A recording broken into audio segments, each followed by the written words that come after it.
Meu querido, se tu faz parte da legião de fãs que a Bis construiu aqui no Brasil ao longo dos últimos 20 e poucos anos, saiba que a moto tem novidades na eletrônica, nos equipamentos, no sistema de freios, e aqui a gente vai apresentar tudo o que mudou e falar como é que é rodar com essa moto, especialmente nos pontos mais curiosos, como agora o sistema de frenagem com os dois freios nas mãos. Quer saber como é que é rodar com a moto, como é que o modelo se comporta, todos os números, os dados e as curiosidades? Fica até o final do vídeo e bora nessa!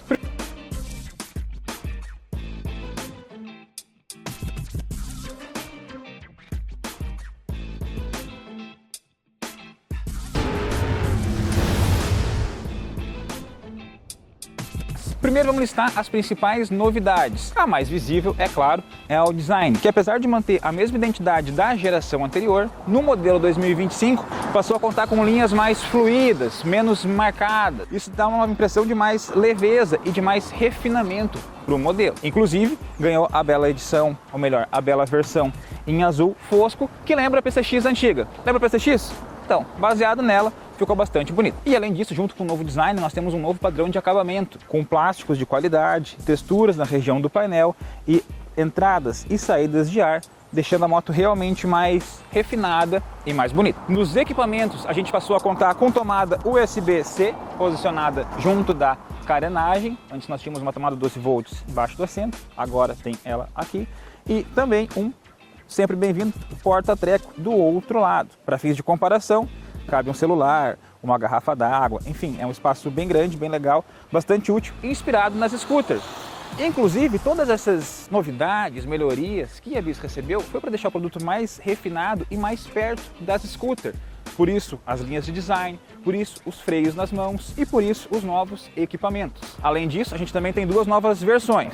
A gente segue com a 125 como topo de linha, mas agora ela se chama EX, e a versão básica deixa de ser a 110 e vira a 125 ES. Então elas compartilham o mesmo motor, mesmo chassi, mesma suspensão, várias coisas, mas tem diferenças tanto na ciclística, afinal a versão básica tem rodas raiadas e pneus mais finos, quanto também nos equipamentos, onde a versão topo de linha, a EX, possui, por exemplo, a iluminação com assinatura em LED. O sistema de luzes é tradicional, mas aqui a gente tem o sistema em LED na assinatura para deixá-la mais visível e mais bonitinha. Outra novidade, que eu acho que inclusive é um dos maiores pontos positivos, está aqui, é o novo painel LCD.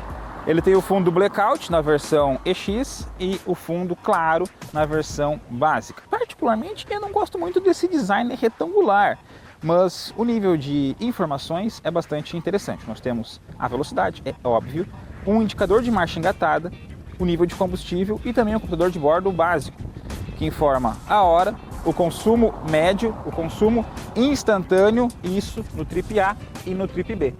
Ou seja, são várias novidades que a gente não tinha na Bis até então e que ajudam bastante a você ter uma pilotagem mais econômica, mais controle do que realmente está rolando com a moto, no que se refere à marcha engatada e ao consumo. Falando de consumo, esse é um dos principais pontos positivos da nova Bis. Afinal, segundo a minha tocada atual, nesses primeiros exatos 90 quilômetros, foram registrados 55,4 km por litro, sempre em perímetro urbano. Um número muito bom e que garante uma ótima autonomia, considerando o tanque de 5 litros. Ou seja, apesar de todas as novidades, a Bis mantém-se fiel à sua proposta de ser uma moto econômica, fácil de pilotar e leve. Inclusive, ela está 4 kg mais leve agora do que na versão 2024, considerando as 125, né? 125 antiga, 125 nova, 4 kg de diferença. E como é que é andar com a motoca? Que também recebeu um novo motor, apesar de manter as 125 cilindradas, é um conjunto novo, que entrega quase 10 cavalos de potência e também quase, ou melhor, um pouquinho mais de 1 kgfm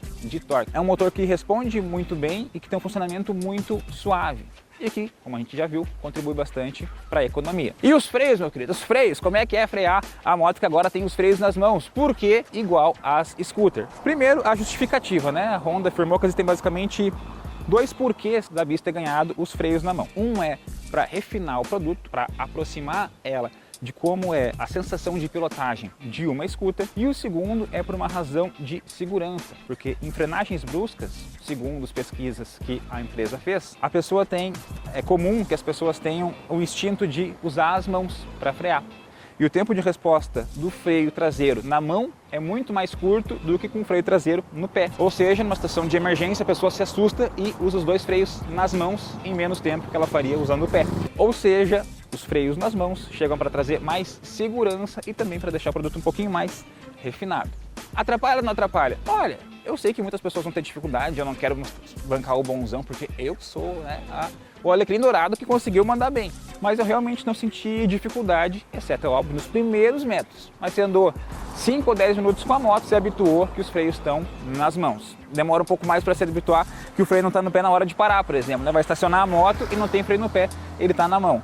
Mas com pouco tempo você já vai conseguir se habituar e já vai usar sem dificuldade nenhuma os freios, tanto o dianteiro, que já está acostumado, quanto o traseiro também na mão esquerda. Ah, então a moto é perfeita, a nova Bis ela é cheirosa, ela é linda, maravilhosa, incrível. Não, é claro que tem pontos em que ela poderia ser melhor e a gente vai falar deles agora, hora dos pontos negativos e depois os positivos. O primeiro negativo que eu acho é a ausência de alguns itens de série, como por exemplo o corta-corrente, o pisca-alerta e, por que não, quem sabe, ela merecesse também um freio a disco na traseira. Pelo menos na versão mais completa, a EX, né? Lembrando que a versão básica, a ES, tem freio a tambor nas duas rodas. Outro ponto que me incomodou um pouco foi o formato do painel de instrumentos, já que eu não sou muito fã desse design totalmente retangular, tipo calculadora Casio. Mas, entretanto, segundo o pessoal da Honda, existe uma justificativa funcional. Primeiro porque ele é pequeno, ele é mais fácil de acomodar dentro das dimensões e possibilidades de toda a carenagem frontal, e também porque esse formato de informações, de disponibilidade de informações, está bastante habituado ao olho humano porque remete aos smartphones, então facilita a leitura. Ok, está justificado, continuo não achando bonito, mas entendi por que ele é assim. E o outro ponto negativo, que talvez seja o principal, e também existe um porquê, é o comportamento das suspensões. Achei a moto mais rígida, a moto mais dura, nada que torne ela perigosa ou impraticável ou que vá trazer grandes danos na hora da pilotagem, mas sim vai incomodar, especialmente até você pegar o jeito, acostumar com isso. Quando você passa numa lombada, por exemplo, o primeiro impacto é mais seco e a suspensão tende a pular mais nas pequenas irregularidades. E a explicação também vem junto da lógica, é que a moto agora tem uma massa maior na frente, onde inclusive ela passa a contar com pneus sem câmara na versão EX e com um novo aro, com um novo pneu, com novas massas aqui, a suspensão precisou ficar mais rígida, até para manter a segurança, como em curvas de alta velocidade e no zigue-zague das cidades. Então a Honda encontrou um meio termo, ela acabou ficando um pouco mais rígida, mas tem essa explicação relacionada à segurança. E os pontos positivos, meu querido, o que é o grande barato da nova geração da Bis? O primeiro que eu achei foi justamente o comportamento do motor. Claro, considerando as limitações de uma 125 cilindradas, tem ótimas acelerações e consegue manter velocidades altas com tranquilidade. Tem muito, mas muito mais fôlego, por exemplo,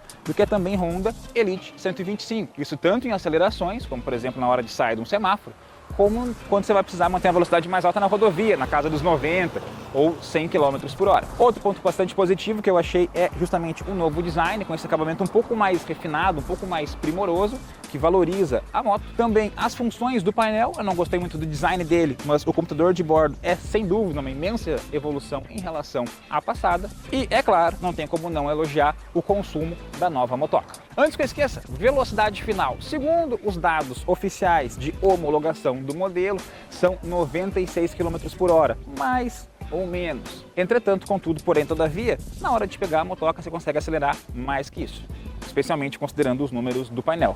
No nosso teste, numa reta não muito grande, foi possível chegar aos 110 km por hora. Ou seja, vai ter uma velocidade final próxima do que a gente já tinha na geração anterior, mas com um motor muito mais suave, que vibra muito menos e tem acelerações muito melhores. E para fechar, os preços, quanto é que custa essa brincadeira? E aí a gente tem duas notícias. A positiva é que ele é muito próximo do que custava a antiga geração, cerca de R$500 de diferença apenas.